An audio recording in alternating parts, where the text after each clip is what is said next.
Unbelievable. This was the worst NRL call ever. Referees exposed. In the city of Sydney, under lights that have witnessed a century of dreams and heartbreak, one single decision stopped 50,000 hearts at once. Was this the worst call in NRL history? A moment so wrong that it didn't just rob a team of victory, but robbed every one of us of our faith in the game we love.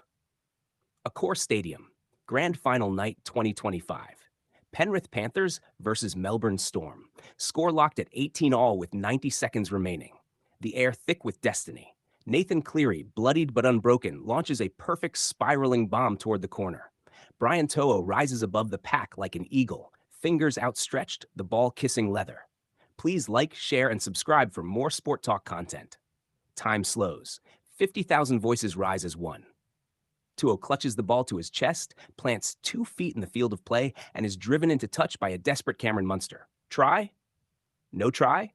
The stadium holds its breath while the big screen replays it from every angle. Clear daylight between foot and line. Clear possession. Clear try. Then Ashley Klein's voice cuts through the night like a blade. No try. No try. Knock on. A collective gasp rips through the stands. Penrith fans freeze in disbelief. Storm fans dare not celebrate yet. On the field, Cleary stands motionless, staring at the referee as if the world has tilted on its axis. The bunker is called. 30 agonizing seconds stretch into eternity. Slow-motion replays show the ball never touched Storm hands. To'o's feet never brushed white paint. And yet the decision stands. On-field call confirmed. The whistle blows. Game over. Melbourne escapes. Penrith denied a 5th straight title by a call that defies every pair of eyes that saw it. Social media ignites like a bushfire. Tashed robbed trends within minutes. Former players, commentators, even referees past and present flood timelines with outrage. Andrew Johns calls it the greatest injustice I've ever seen. Phil Gould simply tweets a single word: disgraceful. By morning, the footage has 50 million views worldwide.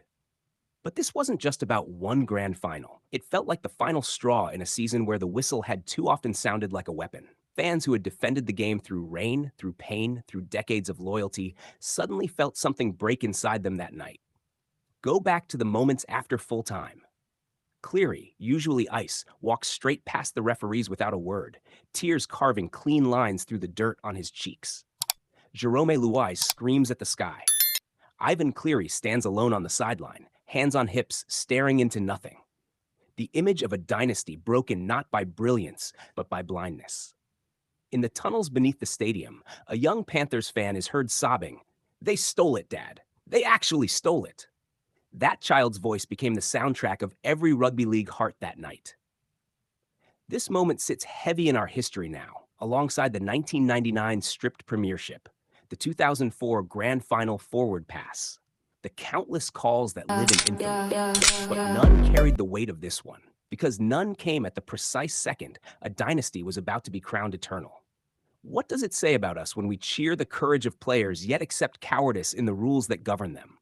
When we demand perfection from athletes but excuse imperfection from those paid to protect fairness? That night exposed more than a refereeing mistake. It exposed a crack in the soul of the game. Some will say move on.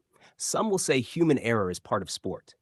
But there are errors, and then there are erasures, moments so wrong they erase the very thing we came to see. Truth decided by what actually happened, not by what someone thought they saw in a split second of chaos. Nathan Cleary spoke 2 days later, voice soft, eyes still red. "I'm not angry anymore," he said. "I'm just sad. Sad for the game. Sad that my teammates gave everything and it wasn't enough because someone got it wrong. But we'll come back. We always do." Brian To'o posted a simple photo of his boots on the white line, ball secured, caption, "Still proud, still Panthers." No bitterness, just quiet dignity. That is the Penrith way, and perhaps the rugby league way at its finest. Ivan Cleary, when asked if he would ever trust the system again, paused for 10 long seconds before answering, "I trust my players. I trust the fight in them. The rest, we'll keep fighting for that too."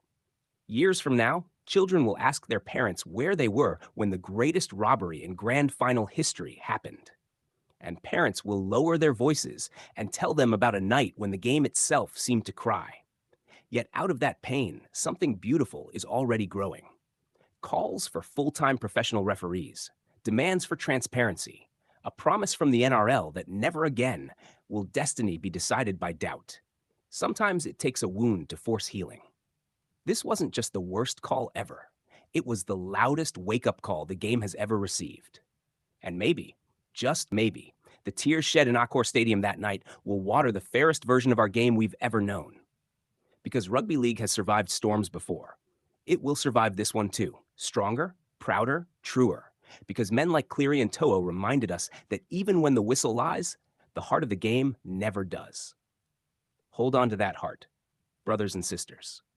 Protect it, defend it, because as long as it still beats, no call, no matter how wrong, can ever truly steal what rugby league means to us. If you want this turned into a YouTube script, shorter version, thumbnail title, or voiceover style, just tell me.